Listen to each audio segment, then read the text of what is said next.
Good morning Rekha. Good morning. ఏం చేస్తున్నావు? ఇగో tiffin దోశలు వేస్తున్నాను. దోశలు వేస్తున్నా. మీకు టీ పెట్టేశాను. రేపు ముక్కోటి ఆగస్ట్ ప్లానింగ్ ఏంటి? ఇంకోటి ఏకాస్ ప్లానింగ్ అంటే నేను ఏకాస్ అయితే అందరూ ఒక్కొక్కలా చేస్తారు. నేను చేసే విధానం చెప్తాను. హాయ్ ఫ్రెండ్స్, అందరికి గుడ్ మార్నింగ్. అందరూ బాగున్నారా? మేమైతే చాలా బాగున్నాము.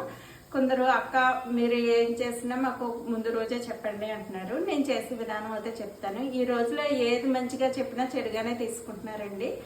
తీసుకోగలిగిన వాళ్ళే తీసుకోండి, అందరికీ అయితే నేను చెప్పట్లేదు. నన్ను అడిగిన వాళ్ళ కోసం అయితే చెప్తున్నాను.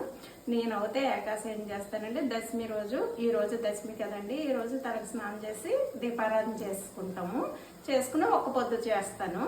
అలాగే రేపు ఏకాశి ఇంకా పూర్తి ఉపవాసం ఉంటామండి. ఇంకా తినగలిగితే పళ్ళు పాలు అలాంటివి తినచ్చు, సేమియా అలాంటివి తినచ్చు. రైస్ ఐటమ్ అయితే తినకూడదండి. ఇంకా రేపు ఉపవాసం అయిపోయాక ఎల్లుండే ద్వాదశి రోజున ఉదయాన్నే 10 లోపల ద్వాదశి భోజనం చేసేస్తాం. సాయంకాలం టిఫిన్ చేస్తామండి. అంతేనండి, నేను చేసే విధానం అదే. ఇది ఒక్కొక్కరు ఒక్కొక్కలా చేస్తారు. ఎవరి వీలుని బట్టి అవి చేసుకోవచ్చు, తప్పలేదండి. అందరూ బాగుండాలి, అందులో మేము కూడా ఉండాలి మనస్ఫూర్తిగా కోరుకుంటున్నాము. అందరికీ ముందుగానే ముక్కోటి ఏకాదశి శుభాకాంక్షలు.